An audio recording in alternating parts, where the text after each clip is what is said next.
इम्तियाज जलील जी।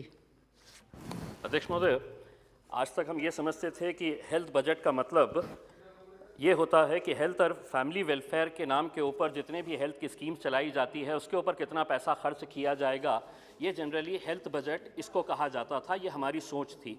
लेकिन जब वित्त मंत्री जी ने ये हेल्थ बजट पेश किया तो उन्होंने इस बजट के अंदर जो कंपोनेंट्स डाले हैं, पीने के पानी की स्कीम का जितना भी पैसा है हेल्थ बजट के अंदर डाल दिया, सार्वजनिक स्वच्छता वो हेल्थ बजट के अंदर डाल दिया, और पोषण आहार जैसी स्कीम्स के ऊपर जितना भी पैसा खर्च किया जाने वाला था, इसमें से कुछ स्कीम्स जो रूरल डेवलपमेंट के नाम के ऊपर जानी थी वो आपने हेल्थ के अंदर लेकर आ गए। और जब ऐलान किया कि हम 137% इंक्रीज किए हैं बजट के अंदर हेल्थ के लिए, तो सारे सदन ने तालियां बजाकर इसका स्वागत किया। लेकिन हमें भी यकीन नहीं हुआ, लेकिन जब हमने जाकर इन आंकड़ों को अच्छे तरीके से पढ़ा तो हमें समझ में आया ये सिर्फ एक खेल था।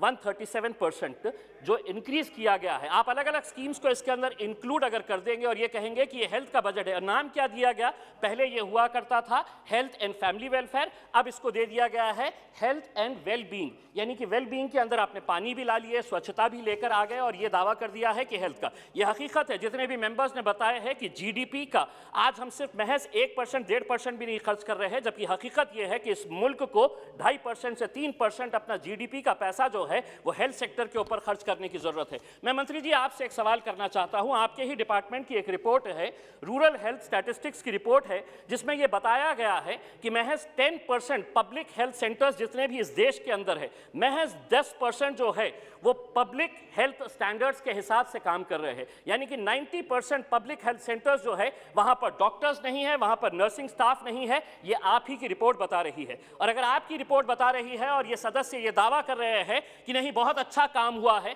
तो फिर ये रिपोर्ट गलत है या आप जो दावा कर रहे हैं वो गलत है। दोनों में से इसका खुलासा होना चाहिए। आपने कहा कि 35,000 करोड़ रुपए आप हेल्थ बजट के नाम के ऊपर 30 करोड़ लोगों को आप वैक्सीनेशन करेंगे, लेकिन जिस तेजी से ये रफ्तार से जिस तरीके से ये जा रहा है, एक हेल्थ जितने भी एक्सपर्ट्स हैं उनका एक अनुमान है कि एक साल के अंदर 30 करोड़ तो बहुत दूर की बात है, महज 10 करोड़ लोगों को ये वैक्सीनेशन पहुंच सकता है। यानी कि 35,000 करोड़ उसके लिए रखे हैं। अगर आप 10 करोड़ लोगों तक ही पहुंच सकेंगे एक साल के अंदर, तो इसका मतलब हुआ है कि 10 से 12,000 करोड़ रुपए का खर्च होगा। 35,000 करोड़ रुपए का हिसाब किस तरह से होगा, कैसे खर्च होगा, कहां खर्च होगा, अगर ये आप हमें बताएं तो बहुत बड़ी मेहरबानी होगी।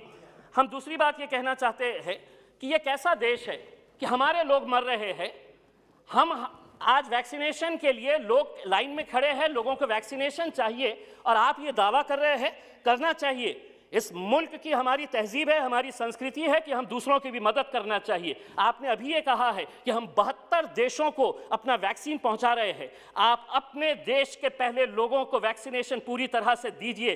जिस दिन खत्म हो जाएगा एक एक शख्स का वैक्सीनेशन, तब आप पूरी दुनिया के अंदर बांटिए, तब जाकर। लेकिन आज मैडम ये हकीकत है कि आज आप क्यों नहीं, आज हमारे को वैक्सीनेशन चाहिए, हमारे पास नहीं है, लेकिन ये दावा किया जा रहा है कि इतने सारे लोगों को हम वैक्सीनेशन दे रहे हैं। मंत्री जी, मैं आपसे हाथ जोड़कर एक विनती करना चाहूंगा। एक रेयर डिजीजेस जो है वो बहुत बड़ा एक सब्जेक्ट है, बहुत कम लोग इससे प्रभावित होते हैं, लेकिन उनके लिए कोई ऐसी स्कीम नहीं है। एक स्कीम है RAN के जरिए जिसके अंदर आप वन टाइम 15 लाख रुपए देते हैं। मंत्री जी, मैं अध्यक्ष महोदय जी, मैं आपको भी बोलना चाहता हूं क्योंकि आप भी एक मां है, आपको मालूम है बच्चों का दर्द क्या होता है। कुछ दिन पहले ऋतुजा नाम की एक 7 साल की बच्ची आई थी। मंत्री जी, उस बच्ची को एक रेयर डिजीज हुआ है, स्किन का एक प्रॉब्लम ऐसा हुआ है कि उसका इलाज ही नहीं है यहाँ पर, उसके पास पैसे ही नहीं है। बाप एक छोटी सी कंपनी के अंदर काम करता है।